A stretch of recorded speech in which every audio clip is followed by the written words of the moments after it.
कराची के मुख्तलिफ इलाकों से चंद घंटों के दौरान 5 लाशें बरामद हुई। रेस्क्यू काम के मुताबिक लाशें महमूदाबाद, गुलशन इकबाल, जहानाबाद, कोरंगी, अल्लाहवाला टाउन और बनारस पठान कॉलोनी से मिली।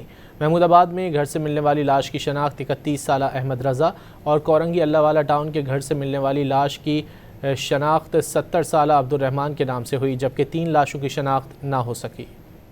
कराची के मुख्तलिफ इलाकों से चंद घंटों के दौरान 5 लाशें बरामद हुई। रेस्क्यू काम के मुताबिक लाशें महमूदाबाद, गुलशन इकबाल, जहानाबाद, कोरंगी, अल्लाहवाला टाउन और बनारस पठान कॉलोनी से मिली। महमूदाबाद में घर से मिलने वाली लाश की शनाख्त 31 साला अहमद रज़ा और कोरंगी अल्लाहवाला टाउन के घर से मिलने वाली लाश की शनाख्त 70 साला अब्दुर्रहमान के नाम से हुई, जबकि 3 लाशों की शनाख्त ना हो सकी। कराची के मुख्तलिफ इलाकों से चंद घंटों के दौरान 5 लाशें बरामद हुई। रेस्क्यू काम के मुताबिक लाशें महमूदाबाद, गुलशन इकबाल, जहानाबाद, कोरंगी, अल्लाहवाला टाउन और बनारस पठान कॉलोनी से मिली।